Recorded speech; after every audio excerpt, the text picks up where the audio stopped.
Hello everybody, and thanks for checking out my review. Today I'll be reviewing a classic G-Shock. This is the Giez GS1100 with module number 4777. So if you want to look up the module, I'll post a link in the description. And if you like this video, please remember to click the thumbs up, subscribe, and hit the bell for notifications. And please leave a comment on what you think of this watch. Now, I haven't done a review on a Giez in years. If you click on the eye at the top right hand of the screen, I'll link to my videos of the GS1000 and the more modern GS1300. Wow, these videos have come a long way. Now, the Giez line, in my opinion, is one of the best looking Casio produced. Giez stands for G Elegant Simplicity. Years ago, I had the pleasure of going to a Casio G-Shock launch and met the creators of the line. The pronunciation was always confusing for a lot of people, but I was told and confirmed it was pronounced Giez. Now, this line was designed with the military in mind, with the metal case, screwback, and the metal inserts. It ultimately inspired the MTG, and the Giez line was discontinued, and it was replaced by that MTG line. The Giez models were always some of the most unique of all the Casios. Typical G-Shocks, especially at that time, came in resin, usually a single color with a different color wording. This one is a two-tone black and steel colored metal with the red chronograph and 3 o'clock subdial hands, and it's also got the G-Shock logo in red, which adds to its sporty look. There's no backlight, but the lume has held up great over the years using neo-bright on the hands and markers, as you can see here. Now, this watch has 200 meter water resistance. The size is 47 millimeters wide, the height is 49 millimeters, and it's 15 millimeters thick. The straps used a softer rubber silicone type material with more comfort and flexibility. G-Shock's analog watches at the time typically came with digital readings also. This module is an all analog dial, but the electronics set like a digital with the hand movements. As great as it looks, the setup is a bit slow and difficult. The technology was top of the line at the time with tough solar, multi-band 5 to sync to 5 towers around the world, 24-hour subdial, world time, stopwatch, and daily alarm. It shows its age now. The hands are slow and you have to wait for them to stop when going through some of the settings.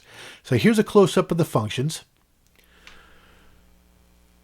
Alright, so now I'm going to bring this up close. I'm going to walk you through this watch. I'll just walk you through first of all. So what it gives you is around the bezel you have the G-Shock and the shock resistance, and then it tells you what the buttons do. So you have the adjust on the top left, you have the mode button on the bottom left, you have the start and stop on the chronograph, and the reset to restart the chronograph, and then you press reset again and it gets you into the regular modes.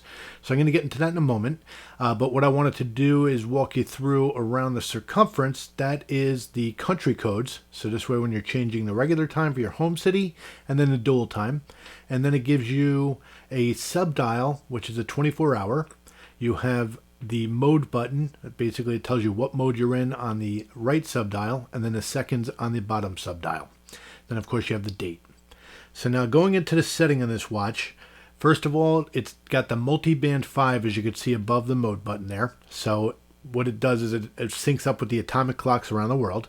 But I'm going to get into the manual settings here. So if you wanted to manually set this watch, what you do is you hold the adjust button and you wait for that third beep.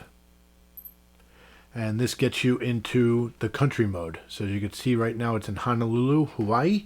So the pain about this watch is it is a very slow moving watch. So for instance, I can only move one country code at a time. And then once it goes into that region, once the hands stop, then I can go into the next one.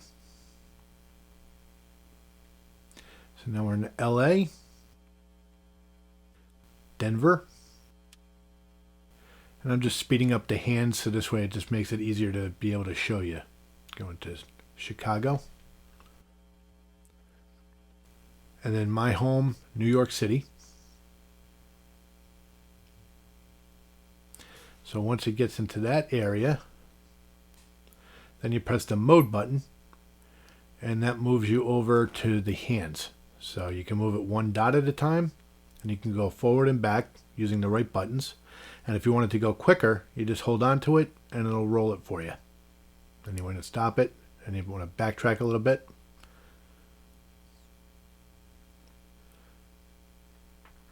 Then you press the mode button again and that gets you into the date.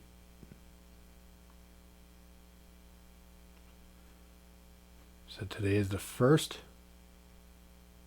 And the nice thing is you can go forward and back, so you don't have to go through the entire date wheel to get back to the first.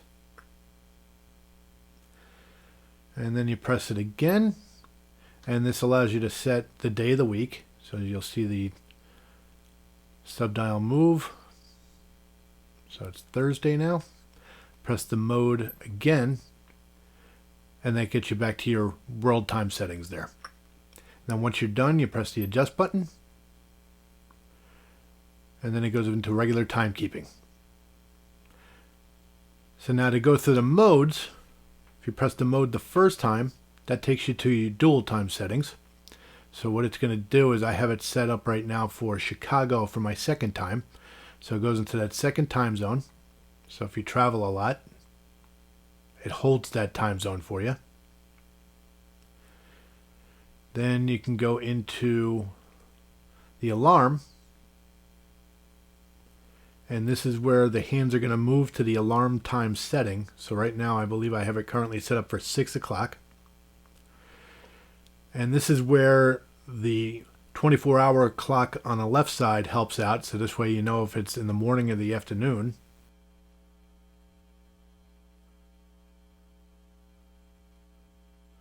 And now to turn it on or off, you just press the adjust button. So right now I have it set for on. And if I want to change the alarm time, I hold on to it. And then just like with the time settings, I can move it one marker at a time, or I can hold on to it. So if I want it to set up for 6:30, and there we go. And then you press the adjust button again, and now it's set. And then once I go back into the mode button, it's going to take me back into timekeeping mode. So the hands will move back.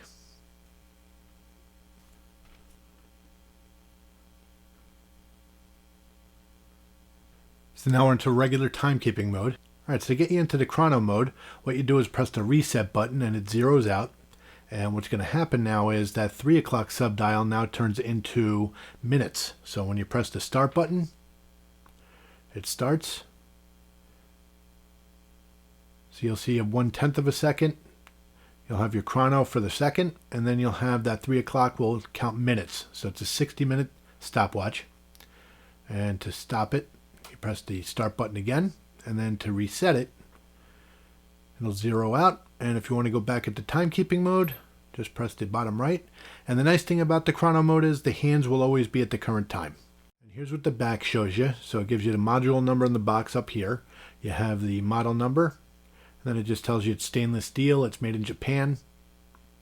So that's the case back, it's a screw down. Alright, so now here's a wrist shot. Now I have 7.5-inch wrists, and fits really well.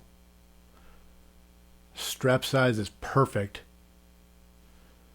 Doesn't sit too high. It's not too wide, not too big. I like it a lot. Very comfortable strap with that silicone rubber. So that's it for my review of the Giez GS1100. This watch has stood the test of time. In my opinion, the look will never be outdated, but it is slow, and the initial setup can be a bit brutal. But you only have to do it up front, and it's really easy to use after the learning curve. So let me know what you think of this watch and the Giez line in the comments. If you like this review, please click on the thumbs up. If you really like it, please subscribe and hit the bell for notifications of future reviews. You could also find me on Twitter at DougFNJ, or you can find me on a great website called watchyouseek.com. It's a great community of fellow watch enthusiasts where you can discuss pretty much anything watches. So I want to thank you very much for watching my review. Be safe and have a great day.